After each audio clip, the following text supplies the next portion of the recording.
law, nature's laws, and God's laws. And the one thing that's common amongst all of it is all law is impersonal. Totally impersonal.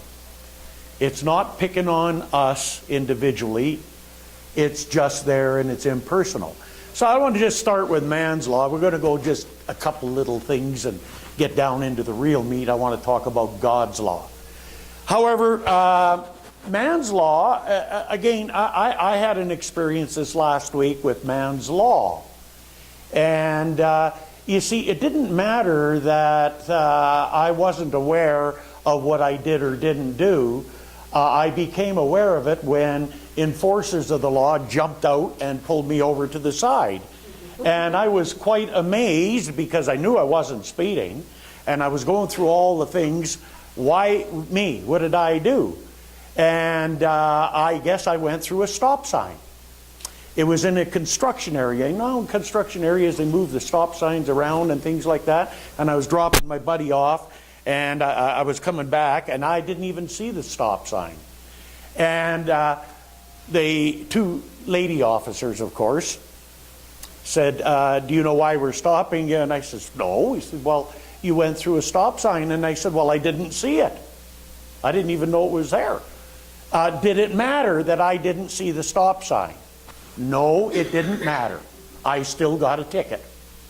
It didn't matter that I didn't see it. And I had the conversation with the police. I said, I go through this, drop my buddy off, and I've been through it a few times, but they seem to change. It was a detour, and they seem to change the stop signs and the things. They said, yeah, they do that quite a bit. So I missed it, but did it matter? No, it didn't matter because I had to pay the penalty. So with man's law, it doesn't matter whether we're aware of it or not. If we go beyond that barrier that's set, then we pay the price if we get caught. Anybody never been caught before? And of course we've all been caught, right?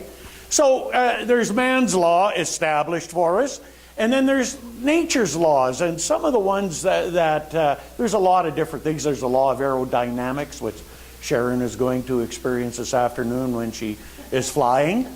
And we know that we believe in the principles and the ideas, and that's what keeps those big planes going up and coming down safely. Amazing. I find it amazing.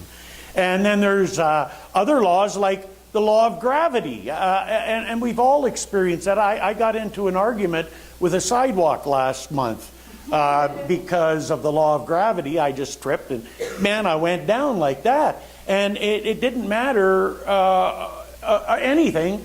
It didn't even matter how good I fell, because I didn't hit my head, but the rest of me is still sore, and that was a month ago. So I paid the price for not adhering to the law of gravity, even though it wasn't my fault. I just tripped on the sidewalk. It was a bad sidewalk. You know how that goes, right?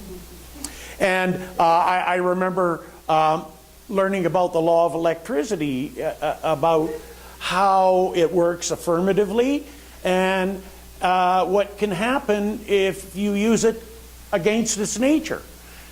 For example, you could stick a screwdriver into the light switch there or light socket and short the whole system out, you know. Negativity, negative use of a law causes you negative problems. And I remember my first experience as a youngster, and some of you know this story, I've shared it before, with electricity. A very curious 10-year-old boy unscrewed the bulb out of my mother's lamp, and I thought, well, I wonder what had happened if I stick my tongue in there. Yeah, well, it didn't get all the way in when it arced. And a few minutes later, when I got up off the floor, I realized that that was not the way to use electricity, because there was a price to pay.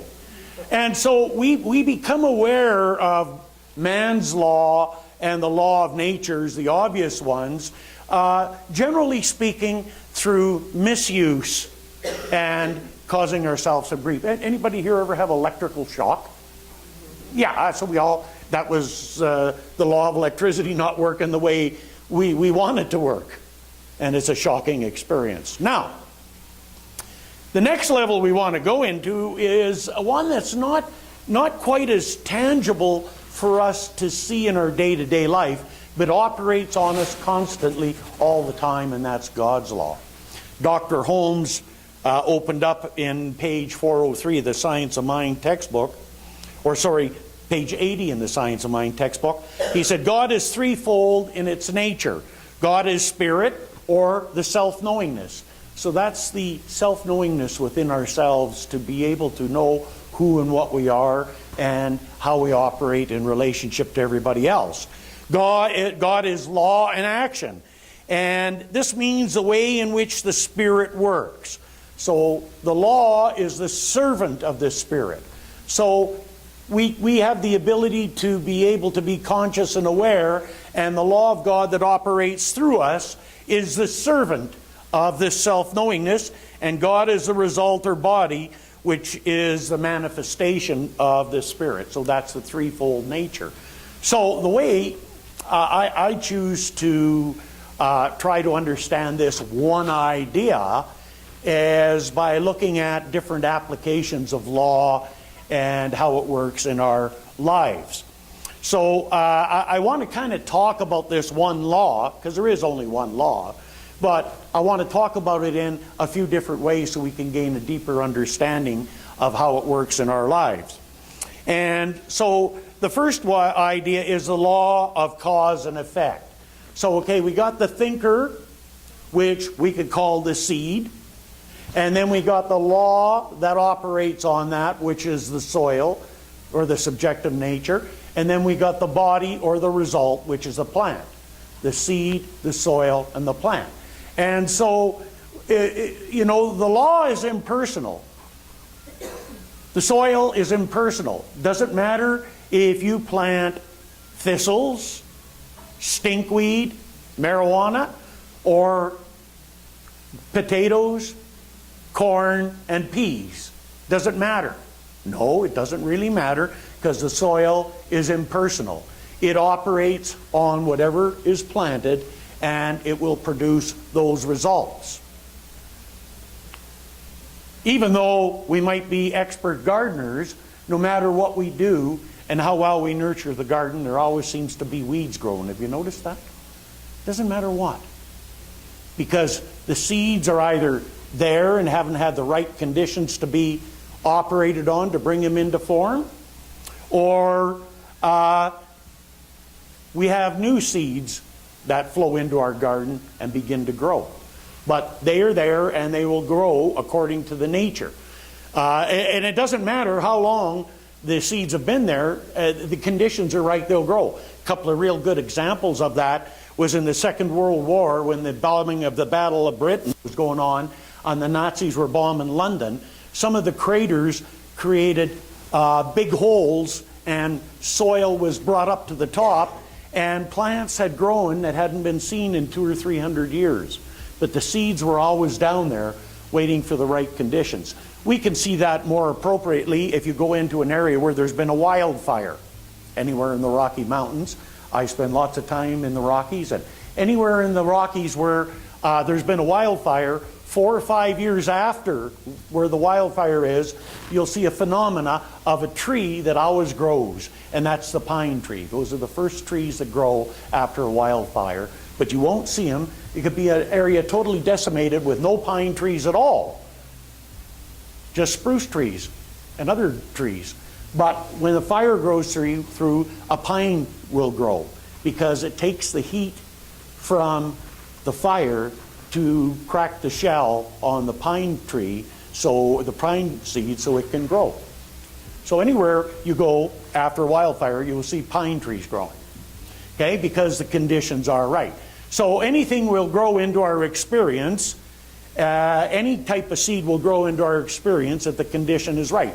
And that is how the law of mind works. We are the thinker in our world, and the subjective nature, the soil of our mind, will accept whatever it is that we put into it, and will bring into form that which is of its nature. That's why one of the things I say is that we cannot afford the luxury of a negative thought.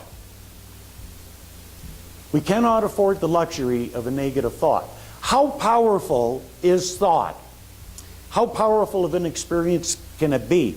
I had an experience here in August that was a very powerful experience. I was out hiking with a friend of mine, and we were about 4.2 kilometers in the bush, and he had a severe medical condition arise, which we did not know at the time, and he was in excruciating pain, and he could hardly breathe, and we had 4.2 kilometers to get to the car, and then another hour drive to get to a medical facility in the Foothills Hospital.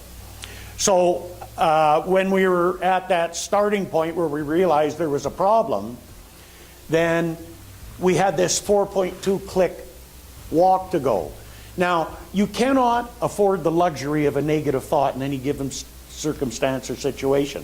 So I knew that what we had to do was focus in on everything positive and getting out of that experience. So it was breaking it down into small segments, getting small wins. It took me 3 hours to talk and walk my buddy out of that experience. And it was because of spiritual and mental resolve.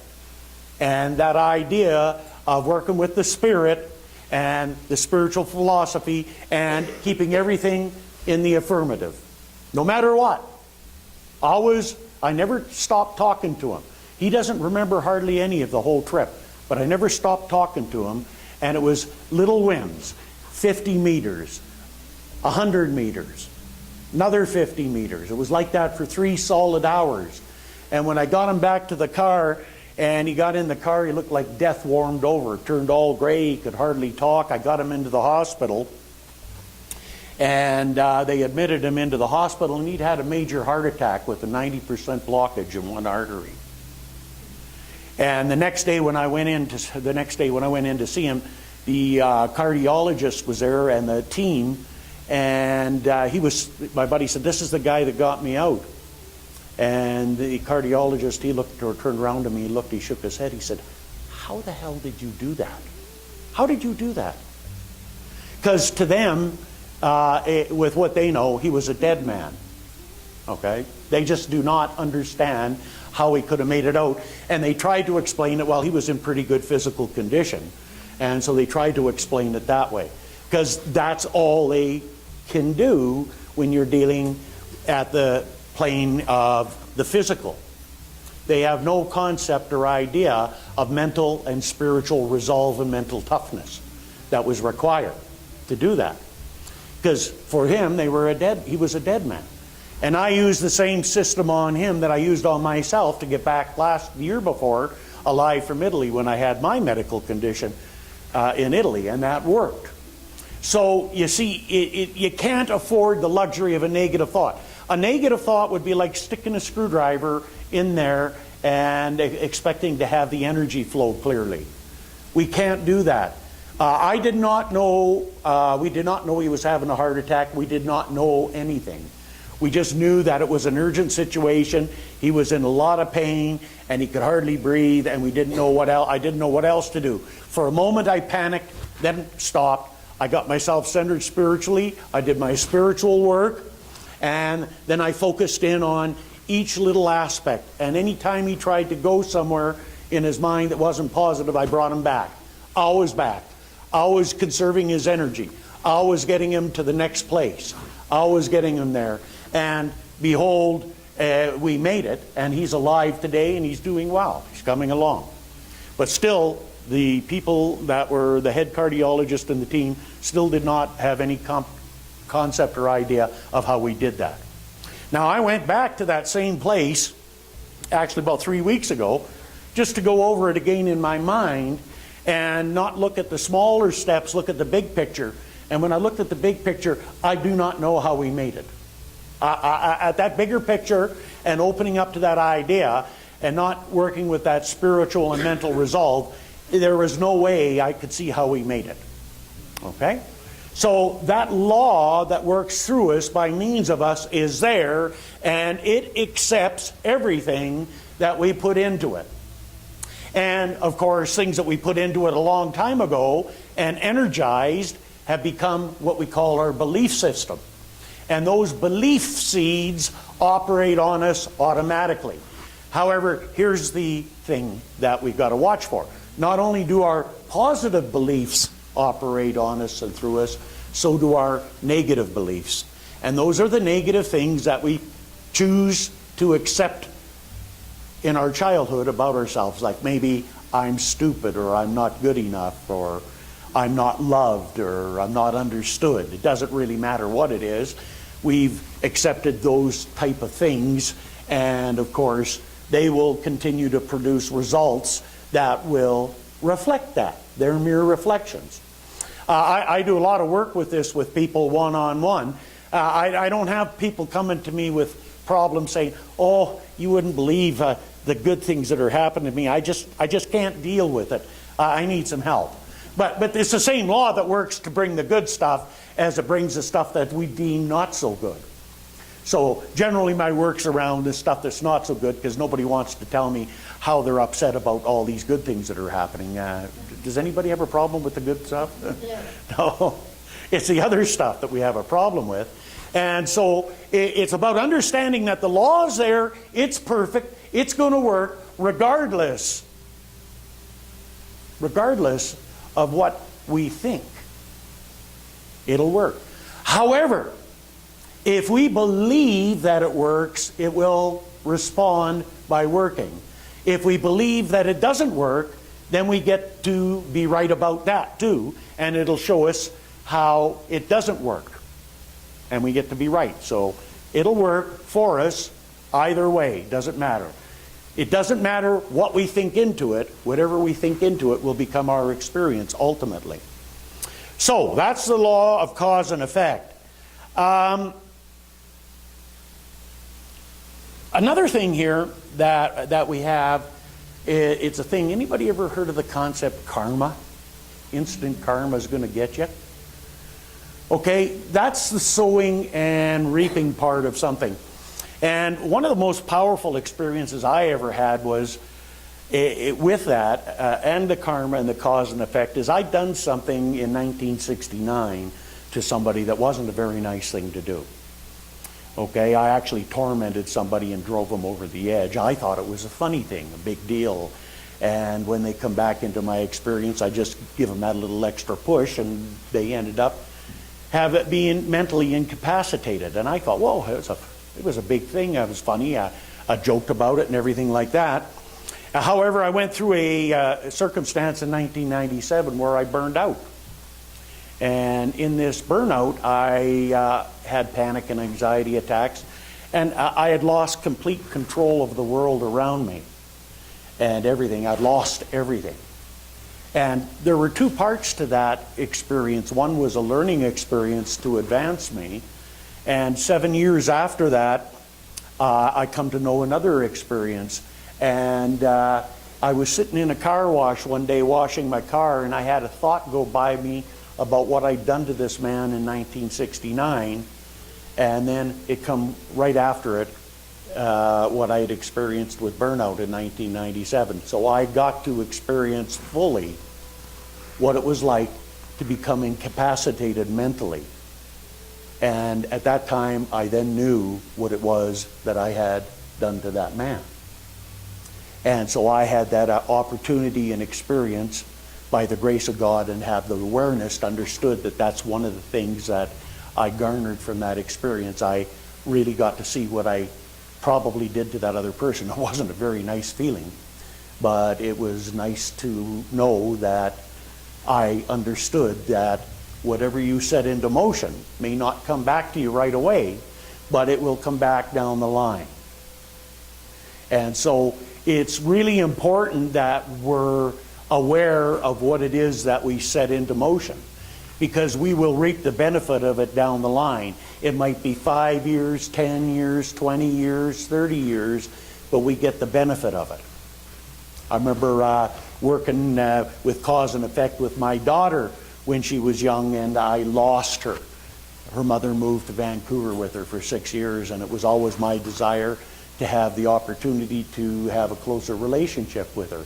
Circumstances led that I ended up living with her for 5 years, and for the last 14 years we've been working together.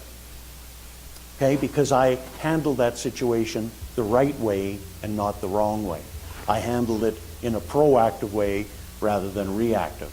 So everything that happens to us in our experience, in the life outside of ourselves, in our physical experience, is a reflection of our inner world. And how we handle that is going to deem what's going to happen to us in the future. There's a lot of things that happen to me now, or a lot of events that I choose to do different than what I did before. So in my life over the past 35 years, I've had a lot more peace and a lot more harmony and a lot more wonderful things happen to me than I had before that. It's all about cause and effect and sowing and reaping. So let me just take the law into another area called the law of circulation and flow. Let's look at how it works physically, and then we'll look at it how it works at a deeper spiritual level. Circulation and flow in the body is extremely important. When you breathe, you're taking it in and processing the oxygen, and it oxygenates the system, and you exhale. Same thing as dining. You take in the food, and it's processed, and the energy is sent to all the cells to vitalize, and then there's a release. Okay? And it's the same thing with the heart. The heart pumps the blood, it draws it in, and then it pushes it out. So circulation and flow in the body is perfect. If we have a disruption in that circulation and flow, what happens? We got a problem, right? Okay? And we all know that. Now, the one thing about another law is the law of giving and receiving. Circulation and flow. How many people here consider themselves to be a good giver? How about a good receiver? So let's talk about those two ends, okay? A lot of people think that they're a good giver. However, let me just talk about giving. When you, and this is really important in law of circulation and flow. When you give, as soon as the gift, whatever it is, leaves your hand, it's done. It doesn't matter how the person receives it. That's none of our business. They might be, well, I don't need any more of this stuff. Or they might not thank you. Or they might just give it away. Or they might be overly grateful, right? Have you ever given something to somebody and they didn't seem to be grateful and you were a little offended by it? See, because that's not, and that, to be honest with you, is because you didn't give. Because when you give, you had an attachment to the outcome. You had something vested in how the receiver would take the gift. And you see, that's not giving. That's not circulation and flow. Giving is when the gift leaves the hand and it's none of my business what happens to it. I've done my job. I've done my giving. And it doesn't matter whether it's giving money, whether it's giving time, whether it's giving talent, whether it's giving treasure, whether it's giving comments. It doesn't matter. Non-attachment to how the receiver receives it, even if they even get it. It doesn't matter. Our job is simply to give. Now, receiving is the same thing. We ought to learn how to be good receivers.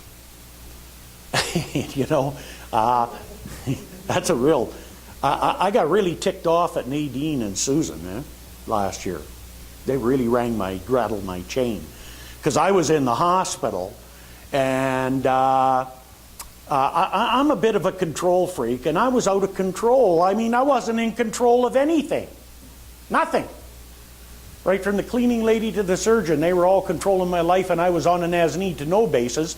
And so I had Susan was my practitioner, or Nadine my minister, and both of them said the same thing. I'm sure they collaborated on it.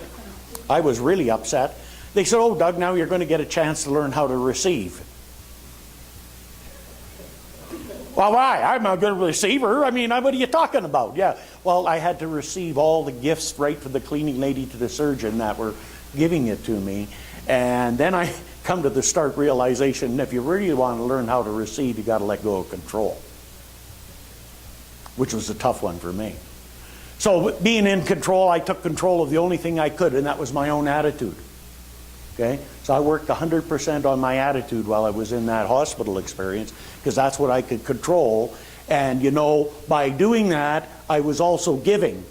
And the ironical part about all of that was, not only did I learn to receive from other people, I received so much love and support and everything that I've never allowed myself to receive before.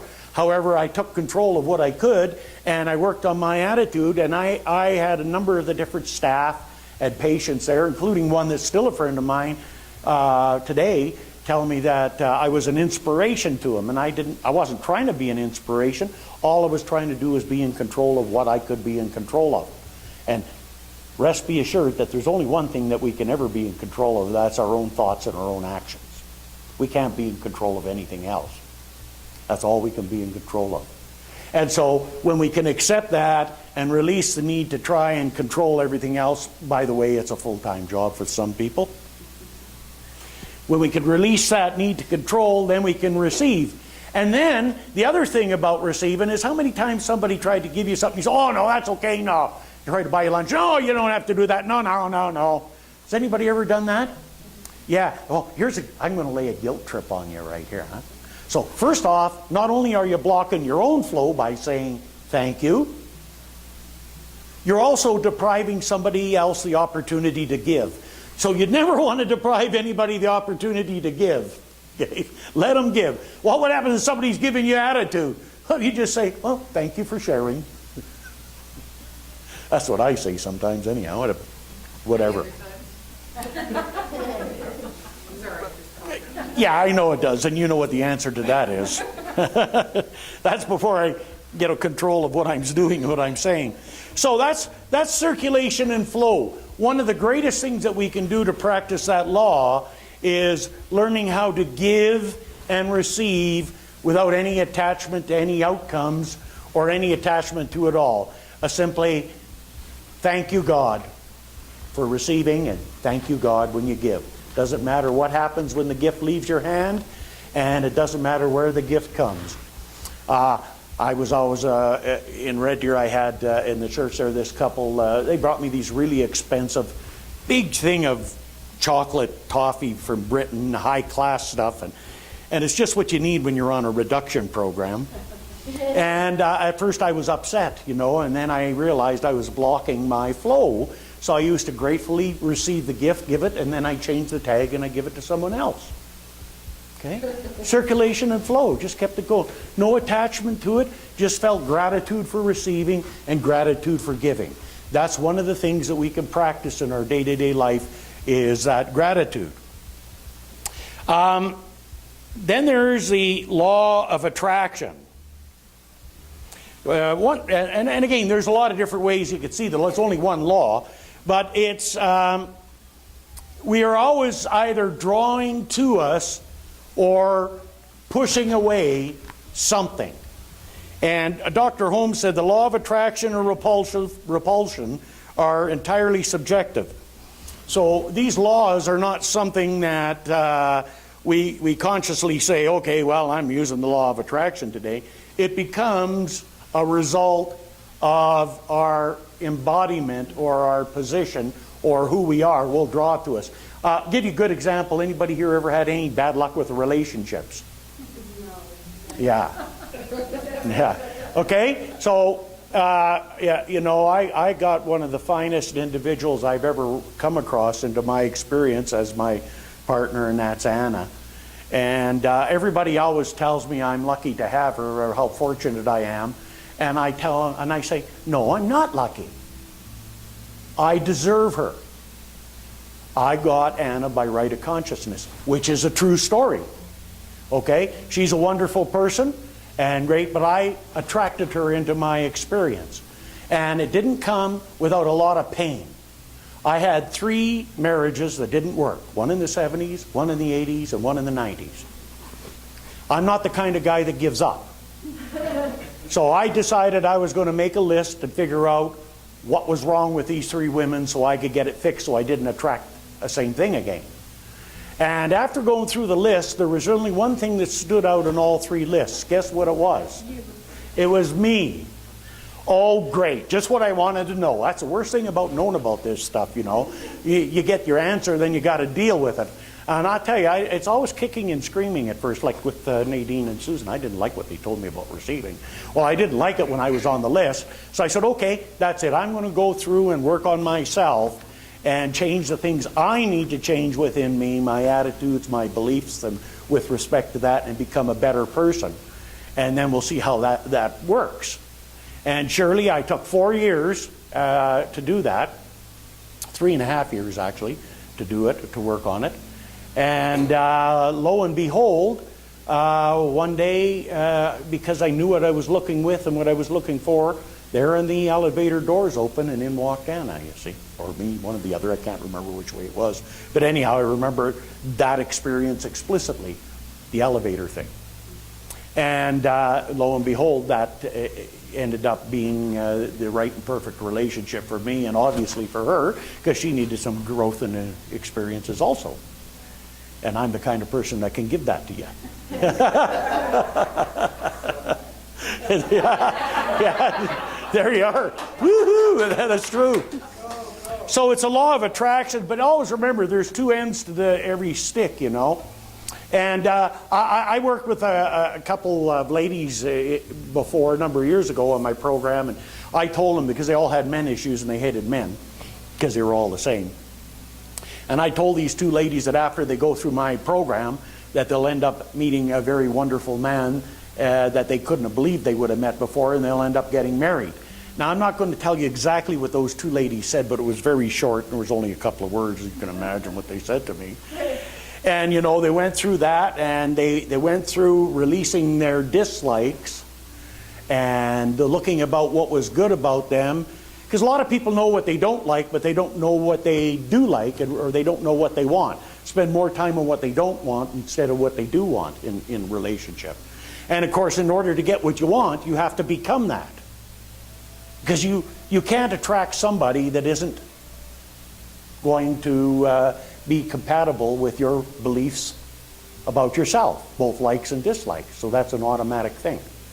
And so as you change that, then what you draw into their experience changes also. Those two ladies went through that program, they worked with it, and you know, I married them both to their current spouses, and the two guys that they attracted are the most wonderful gentlemen that you'd ever want to come across for these ladies, and they're just totally happy, and so are the guys.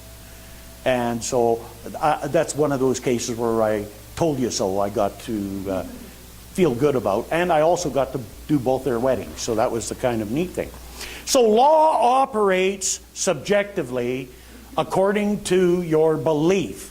It is done unto you as you believe. Jesus said when he was talking with the centurion and about healing the centurion's service, he said, "Servant, go thy way, and as thou hast believed, so it be done unto you."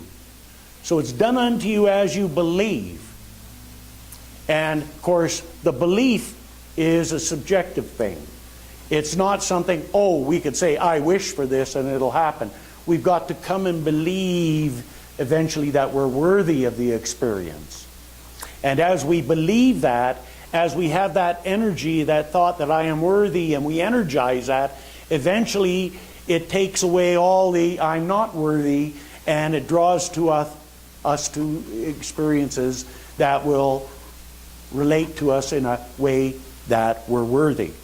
And so we all get that opportunity because mind is impersonal, just like the soil. It doesn't matter what your past experience is or who you are or what you've done. You can go out and you could select seeds and you could plant a nice garden. That's your jurisdiction and your ability to be able to do that. Just like it's our jurisdiction and our ability to be able to sow new seeds and to follow a new path and to starkly change our life and our experience.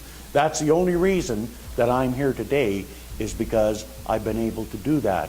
And I've come to learn about the laws, and I've worked with them. Also, it's some of the greatest problems I still have, because, you know, like everybody else, I get wrapped up in the human experience, and I create stuff to trip and fall. Anybody done that lately? This week? This morning? Yeah. We all do that. So, let's see. Oh, and there's one other law I want to touch on. I got a little bit over, but there's the law of compensation. And the universe always compensates us for any restriction or limitation. So, for example, I have a buddy that was in Red Deer that was blind. And that man had a sense, an intuitive sense of touch that was way beyond anybody I'd ever met before. Because his sight had been taken, but nature compensated and enhanced the other sights that he had. I had a dog that lost its leg when it was a pup, one of his rear legs, and it compensated, nature compensated by giving him upper body strength, second to none, and he could turn corners like better than any other dog with that one leg. So nature compensated for that. And so anytime we have a deficiency, nature doesn't leave us hanging. We will always have a compensating factor that will give us an advantage in a particular area. So we need to understand that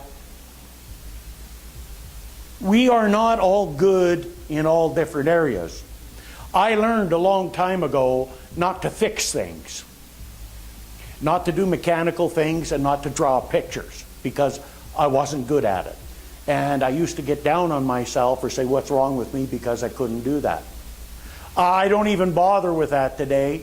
Anything breaks, like I broke something the other day, I just left it for Anna to fix because she's way better at it than me, and I just get frustrated because I can't figure it out. I spend my time and energy on what it is that I know I'm good at and what it is that I can do, and I provide that and share those abilities with people and allow other people that are good at other things to do them, like change the oil in my car and stuff like that. Oh my God, what a disaster that was for me. Or to fix stuff. So certain things I know I'm not good at, and so what I do is I don't try to be good at that. I just try to allow other people that are good at that to be able to be good at that, and then I allow myself to be good at what I'm good at. And I focus my energy and attention on that and not be concerned about the rest, because there's always somebody that's there that's willing to be able to be of assistance to me to fulfill those areas which I don't have a clue in.